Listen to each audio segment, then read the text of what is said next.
Bill Gates' huge mistake is gift to all those who strongly believe in the hustle. Many Nigerians subscribe to the hustle idea.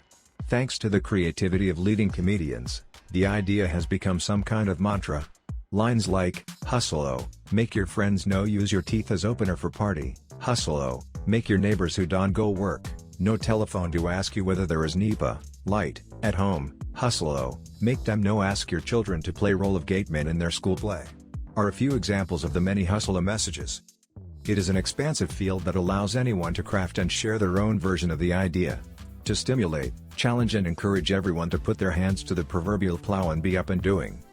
When many persons picture the hustle, they include seeking out individuals with contacts or access to contacts that could open opportunities for them.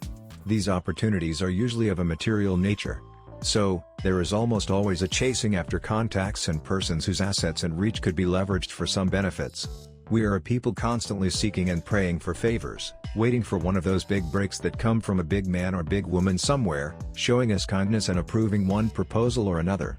There is nothing wrong with this disposition.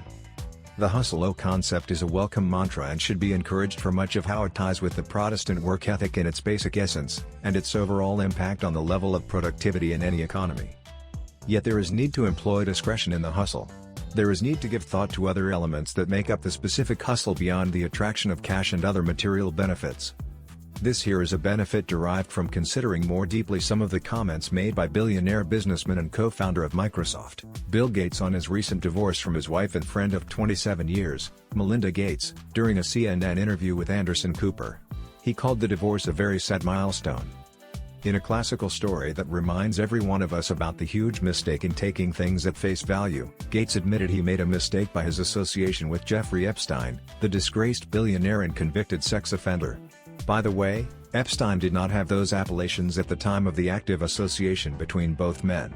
But were there red flags that pointed in those directions, which he may have noticed? Meanwhile, what made him seek the company of Jeffrey Epstein in the first place? It was the hustle. Philanthropy hustle. Who can query or question the motive in seeking more funds to enable the Bill and Melinda Gates Foundation do much more than it has done across the world? Who can query the intention behind that laudable goal? Despite the noble intentions, Gates regrets the association, not only because it introduced a wedge into his relationship with his wife, but because it appears as if Jeffrey Epstein was only leading him on without a real intention to persuading his friends to support the work of the foundation. Looks like Epstein was posting him, as they say downtown. Here Gates, I had several dinners with him, hoping that what he said about getting billions of philanthropy for global health through contacts that he had might emerge. When it looked like that wasn't a real thing, that relationship ended. But it was a huge mistake to spend time with him, to give him credibility. There were lots of others in the same situation, but I made a mistake. The message out of this sad episode is for all hustlers to take discretion along in the hustle. Discretion is the angel over our shoulders with the alarm clock to warn us every time, while in the hustle, to remember that not all that glitters is gold. May God help us heed the warnings when they appear.